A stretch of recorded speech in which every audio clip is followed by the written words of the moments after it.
She was one of the brightest voices on the Grand Ole Opry stage, a woman whose songs could move an audience to tears and whose charm made her unforgettable.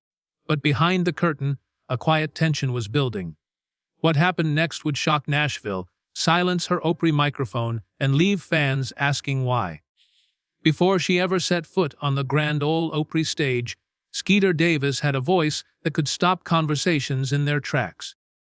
It wasn't just the sound of it, though that voice could float above a crowd like sunlight breaking through clouds. It was the way she sang as if the song belonged to her alone. Every note felt lived in, every lyric sounded like truth. She was born Mary Frances Pennick in the small Kentucky town of Dry Ridge, where opportunities didn't exactly come knocking. The Pennick family didn't have much, but they had music on the radio, in church, and around the kitchen table. For Skeeter, it was as natural as breathing. Her nickname came from her grandfather, who thought she was as busy as a mosquito, and the name stuck. Her life changed when she met Betty Jack Davis, a fellow teenager with the same restless love for music. The two became inseparable, blending their voices into harmonies that felt like they had been singing together for lifetimes. They called themselves the Davis Sisters, even though they weren't related, and before long they were playing everywhere they could: barn dances, local radio, and talent contests. In 1953, lightning struck. RCA Victor signed them, and I Forgot More Than You'll Ever Know shot to the top of the charts. The Davis Sisters were suddenly a name in country music, their picture on posters, their voices on jukeboxes across America. But just as they were poised for even greater things, tragedy hit. That same year, Betty Jack was killed in a car accident. Skeeter was badly injured but survived, waking to a world where her music partner and closest friend was gone. It would have been easy to walk away from music, to let grief swallow her. But Skeeter didn't. She carried on, first trying to keep the Davis Sisters' name alive with Betty Jack's sister Georgia, then eventually stepping out under her own name. By the late 1950s, her solo career was gaining momentum, her voice as distinctive as ever. Her breakthrough came in 1962 with The End of the World, a heartbreaking ballad that blurred the lines between country and pop. The song soared on multiple charts, making Skeeter one of the first female country artists to find crossover success. She wasn't just a star in Nashville.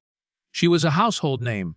Her style was fresh, her smile radiant, and her stage presence magnetic.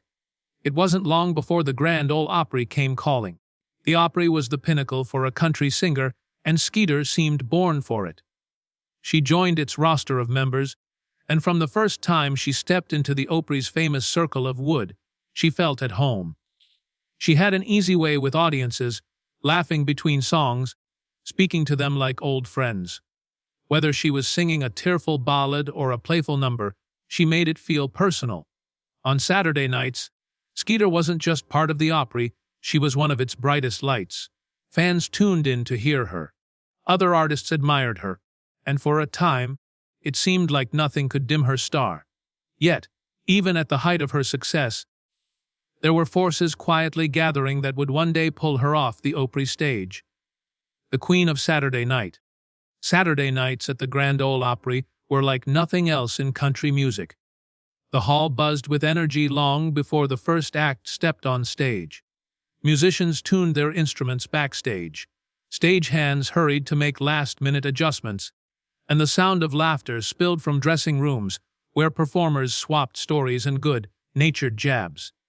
And somewhere in that mix, there was Skeeter Davis, smiling, radiant, and impossible to ignore. She wasn't just another name on the lineup. Skeeter brought something rare to the Opry. A warmth that reached from the stage right into the hearts of the people listening. Whether they were in the front row or hundreds of miles away tuning in on the radio, her entrance alone could light up the room. She had a way of making the crowd feel like they were old friends who just dropped by for a visit. While many performers stuck to a formal stage presence, Skeeter kept it easy and natural. She'd chat between songs, tease the band, tell little stories, and then, without missing a beat, pour her soul into a ballad that left the audience hanging on every note. It was this mix of charm and emotional honesty that made her one of the most beloved regulars at the Opry. For a woman in country music during the 1960s, her position was remarkable. The Opry was still very much a man's world where most of the headliners were male and the behind-the-scenes decision-making was firmly in male hands. Yet, Skeeter had carved out her own place, earning the respect of peers and the devotion of fans. She wasn't there to fit into anyone's mold. She was there to be Skeeter, and that was more than enough. Her hits kept coming. I Can't Stay Mad at You, Going to Get Along Without You Now, and other crowd favorites gave her a set list packed with songs the audience knew by heart. And even when she sang numbers that weren't chart toppers, she sang them as if they mattered every bit as much as her biggest hits. Backstage, she was just as magnetic. Newer performers often found her approachable, willing to share advice or a kind word. She didn't put on airs, even as her fame grew.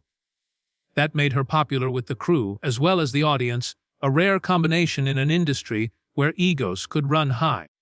From the outside, it seemed like Skeeter had the perfect setup: the hits, the fans, the prestige of Opry membership. But while she was flourishing on stage, something else was quietly stirring beneath the surface. Skeeter had a streak of independence that was impossible to miss if you worked closely with her. She wasn't afraid to speak her mind, even in situations where others might have smiled politely and stayed quiet. And in an environment as tradition-bound as the Opry, that independence could rub the wrong person the wrong way. For now, the audience only saw the sparkle, the voice, and the woman who seemed to belong to Saturday night as much as the Opry's wooden circle itself. But out of sight, the gap between Skeeter's free spirit and the Opry's rigid traditions was slowly widening. Those clashes were small at first, but Skeeter's growing independence was about to test the patience of Opry leadership. An artist who wouldn't stay silent. Skeeter Davis had a smile that could light up a room, one of those rare, genuine smiles that made people feel welcome the moment they met her. But behind that easy warmth was a mind that didn't take well to being told what she could or couldn't say. She had opinions, strong ones, and she believed in using her voice for more than just singing. In the country music world of the 1960s and early 70s, that was a risky choice. Most Opry members kept their public statements light, steering clear of anything that might ruffle feathers. The unspoken rule was simple: entertain the audience. Make them feel good, but don't wade into the issues of the day.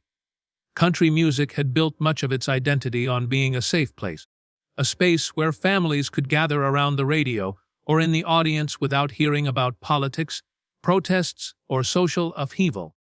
Skeeter had never been one for unspoken rules. If something mattered to her, she spoke up. Whether it was about the music industry, the treatment of women, or causes she believed were worth standing for, her platform was powerful. Radio listeners from coast to coast knew her name and her songs. Concert-goers hung on her every word between numbers, and reporters knew they could count on her for answers that didn't sound like they'd been rehearsed in a mirror. In interviews, she was disarmingly candid, skipping over the safe, polished responses most artists relied on. She'd tell you what she thought, even if it wasn't what you expected. Some loved her for it. Fans found her refreshing in a world where so much of celebrity culture felt scripted and calculated. Her honesty was part of her appeal, proof that the same woman who sang "The End of the World" with aching sincerity could speak just as sincerely offstage. But others, especially those in positions of authority, saw it as a liability. In an industry that thrived on relationships, Skeeter's refusal to play the game the way it had always been played made her unpredictable. Nashville, at that time, was a city built on connections, and those connections often depended on not rocking the boat. A kind word to the wrong person could open doors. An ill-timed opinion could close them. Skeeter's habit of speaking her mind didn't just rock the boat, it sometimes threatened to tip it over entirely. She wasn't looking for trouble. She simply believed that being an artist meant being honest, even if honesty made people uncomfortable. As the years went by, Her public statements began to touch on more sensitive topics. She spoke with compassion about people and causes that didn't always fit neatly into the conservative expectations of the country music establishment. She lent her name, her time, and her presence to events that fell outside the safe, apolitical lane most performers stayed in. And whether she meant to or not, she was drawing a line between her personal convictions and the Opry's preference for keeping its performers' voices focused solely on the music. Backstage, there were whispers. Some colleagues admired her courage and quietly told her so, though they often added a warning to be careful. Others shook their heads, certain she was heading for a collision with the people who signed off on Opry appearances. Skeeter herself had begun to sense the shift. It was subtle at first, a little less warmth from certain executives, a slightly cooler tone in conversations that had once been easy and friendly. She wasn't paranoid. She simply recognized that something had changed. Still, she wasn't the type to soften her views just to keep the peace. She believed that if you started censoring yourself to please other people, you lost the very thing that made you worth listening to in the first place. What Skeeter didn't yet know was that she was walking a tightrope, and the rope was fraying. Each candid interview, each moment of speaking from the heart was another tug at the threads. In the eyes of the Opry's leadership, her growing outspokenness was becoming a problem they could no longer quietly manage. And while she continued to sing with the same passion as always, pouring herself into every performance, a decision was already forming behind closed doors, a decision that would soon change the course of her career forever. The more she spoke her mind, the more she began to feel the weight of unspoken rules pressing back. The Opry's invisible rulebook. The Grand Ole Opry was more than a stage. It was a sacred space in the world of country music. For generations, it had stood as a symbol of tradition, surviving changing musical trends, shifting audiences, and the rise and fall of countless stars. That survival wasn't by luck or accident. The Opry ran on a carefully maintained image, one crafted and protected over decades, and it guarded that image with quiet but unwavering precision. For a newcomer, there was no welcome packet, no printed handbook with bolded rules to study. Instead, you learned how to belong by watching the veterans, listening in the dressing rooms, and paying close attention to what was, and just as importantly, what wasn't done. No one would tell you outright. But the boundaries were clear enough if you paid attention. You didn't bring politics to the stage. You didn't make public comments that could stir controversy. You didn't criticize the Opry or its decisions, especially not in front of an audience. The unspoken agreement was simple. The Opry was about music, heritage, and comfort. It was the kind of show families could gather around the radio to enjoy without worrying that real, world tensions would intrude. It was a refuge from the news headlines, a place where Saturday nights belonged to fiddles, steel guitars, and voices that felt like old friends. To the people who enforced these unwritten rules, they weren't about stifling creativity. They were about preservation. The Opry's reputation was its greatest asset, and any crack in that polished image risked alienating audiences, or perhaps more importantly, unsettling sponsors. Opry veterans often said the same thing when asked why certain topics were off limits. This show has lasted because we keep it a place for everyone. For most members, these invisible lines were easy to respect. They didn't see it as a compromise. They saw it as professionalism. But for someone like Skeeter Davis, who believed her voice was meant for more than just melody, those invisible lines could feel like invisible chains. Skeeter wasn't out to provoke or shock. She simply spoke from the heart, and when she felt something needed to be said, she wasn't the kind of person to filter it through a checklist of what might make management uncomfortable. As time went on, those little moments of candor, the comments between songs, the unguarded honesty in interviews, began to set off quiet alarms in the offices behind the Opry stage. She was still adored by audiences, still one of the show's brightest stars. But for a few in leadership, her unpredictability was a risk. Talent mattered. Yes, but predictability mattered more. The conversations about her began to shift. People who had once championed her presence in the lineup started to hesitate. Was Skeeter Davis becoming more trouble than she was worth? It wasn't a matter of her breaking a written rule. She hadn't. It was something subtler. She seemed unwilling or perhaps unable to bend herself to fit the shape the Opry preferred. In an environment where tradition was king, that unwillingness could be seen as defiance, and defiance, even in small doses, had a way of snowballing. The Opry was built on the idea that its members were not just performers, but representatives of a larger legacy. If one person stepped too far outside the image, the fear was that others might follow. And then came the night when those unspoken rules and Skeeter's outspoken nature collided head-on. It wasn't a scandalous tirade or an angry outburst. It was just a moment, brief, heartfelt, and utterly sincere, that crossed the invisible boundary the Opry had drawn around itself. A few sentences from the stage, delivered without hesitation, would set into motion a chain of events that no one in the audience that night could have imagined. And then came the night when that gap became too wide to bridge, a night that changed everything. It was a Saturday night like any other. At least that's how it began. The Grand Ole Opry stage glowed under warm lights, casting a golden hue on the worn circle of wood where countless legends had stood before. The air was alive with energy. A mingling of laughter from the crowd, the twang of instruments being tuned backstage, and the steady hum of the live broadcast that carried the night's music far beyond the building's walls. Skeeter Davis was on the bill, and the audience was ready for her. There was a special buzz when her name was announced, an extra burst of applause, the rustle of anticipation. She had a way of making the Opry feel more intimate, as if she were performing in your living room instead of in front of hundreds of strangers.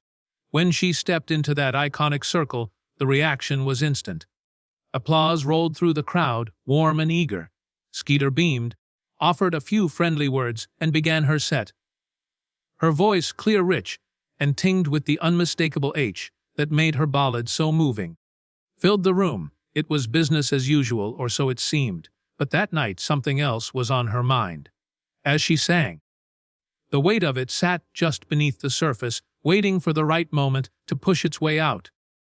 It wasn't part of her set list, and it certainly wasn't something the Opry's leadership expected to hear, but it mattered to her, and she wasn't about to pretend otherwise.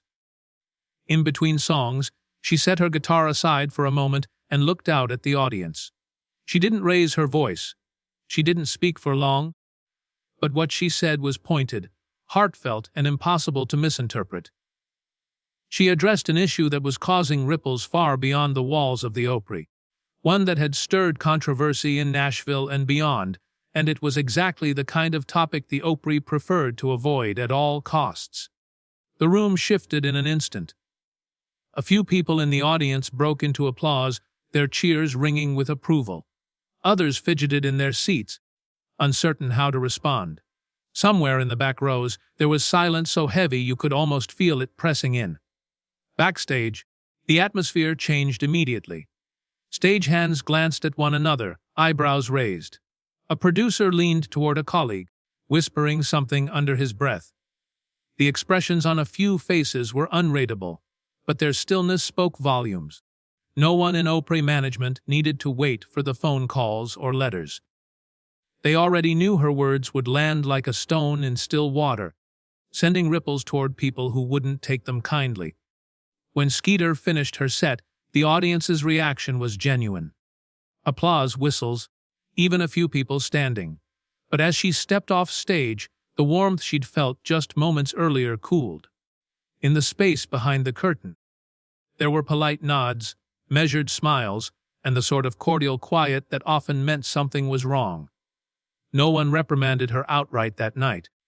There was no scene, no raised voices, but she could sense it, the subtle tightening of the air around her, the faint but undeniable shift from approval to caution.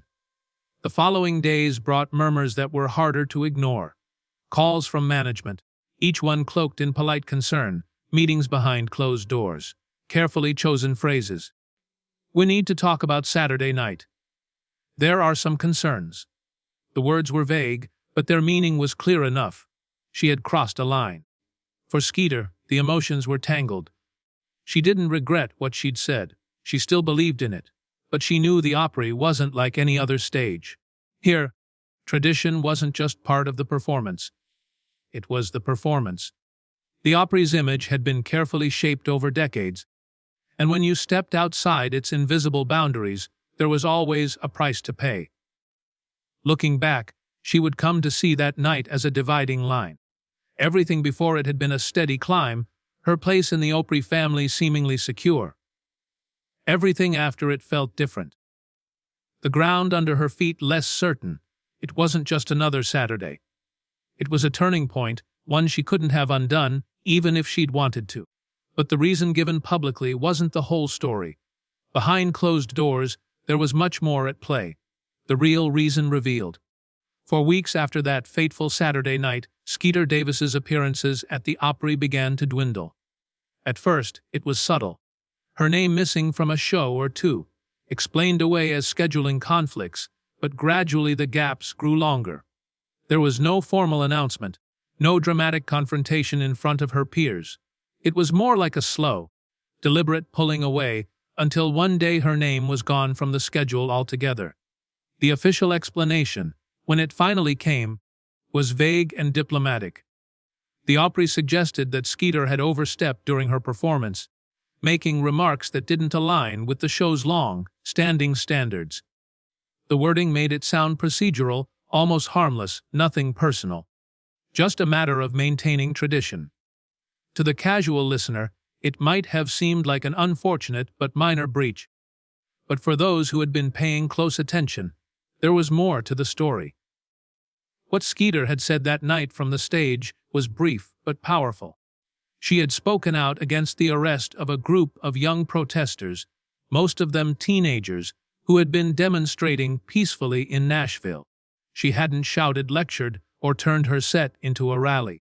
She had simply expressed sorrow that young people standing up for their beliefs were being treated like criminals.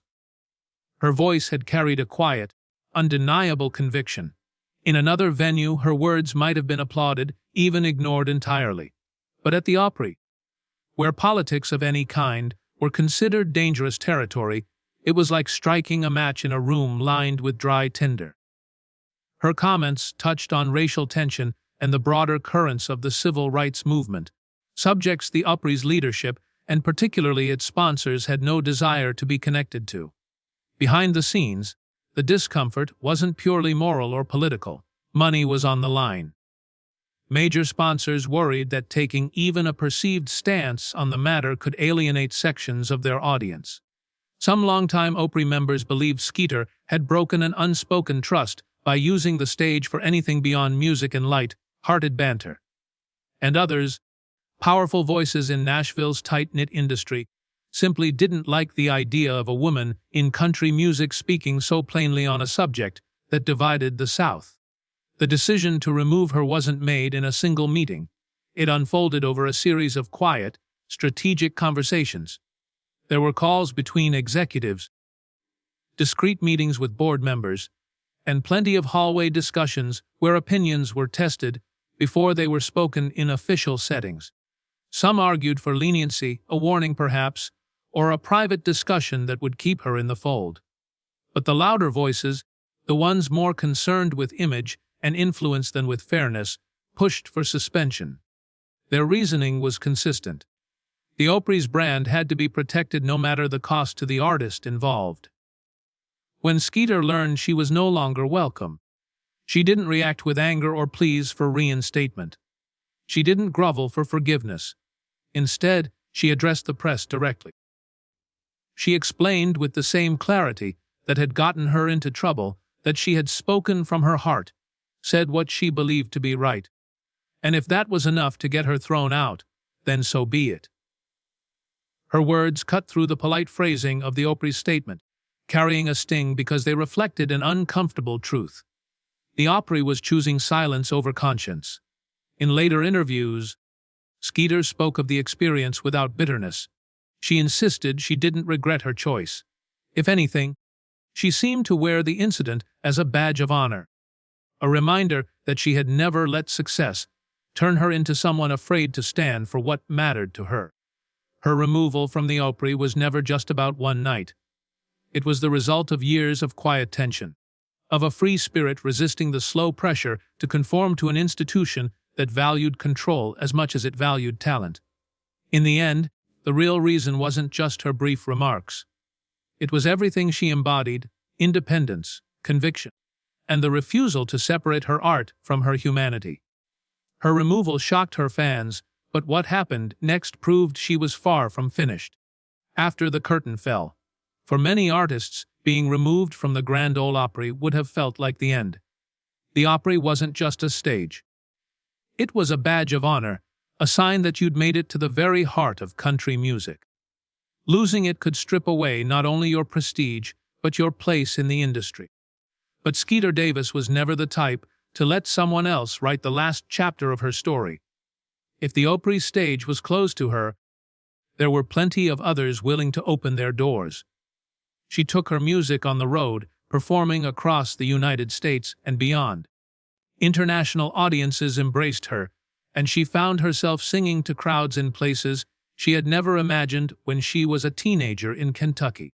Her voice, clear, heartfelt, and instantly recognizable, remained her greatest strength, and it carried her far from the Opry's shadow.